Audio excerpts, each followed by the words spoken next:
Друзья, всем привет! В этом коротеньком видео о том, как я наконец-то устранил скрип писк тормозов. Что я только не делал, чтобы устранить эту проблему.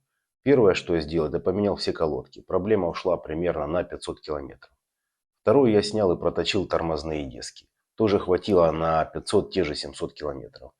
После этого я поменял и сами диски. Купил Рэмс, а не оригинал, номер в описании.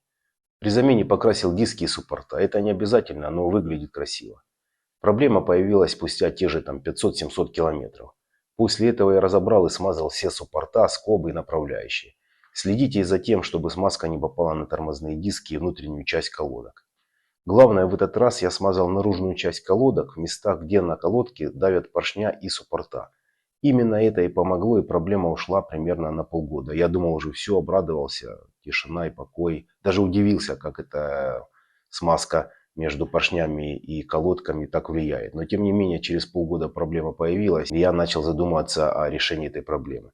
Тогда я приобрел оригинальные антискрипные накладки на колодки. Стоят они так же, как и сами колодки, примерно 20 евро. Номера запчасти видно здесь и оставлю в описании.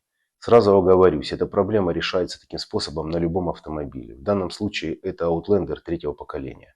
Заодно для профилактики смазал направляющие болты и все необходимые места. Это никогда не помешает.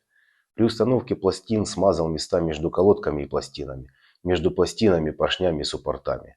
Смазка нужна именно для профилактики суппортов или такая, или аналогичная, так как она очень вязкая, даже липкая и термостойкая. А как мы знаем, тормоза могут сильно греться. Другие смазки типа медной и какой-то другой просто не выдерживают температуру.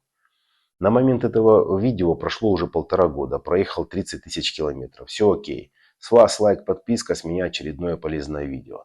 Как правило, при замене колодок на СТО мастера выбрасывают эти пластины, так как они часто бывают ржавые и уже не годятся. И специалисты не заморачиваются. Обращайте на это внимание, и ваши тормоза не доставят вам неприятных звуков. Под словами «ваши тормоза» я имею в виду тормоза машины, а не окружающих вас людей. Тут мои советы не помогут. Всем удачи, мира, добра, пока-пока.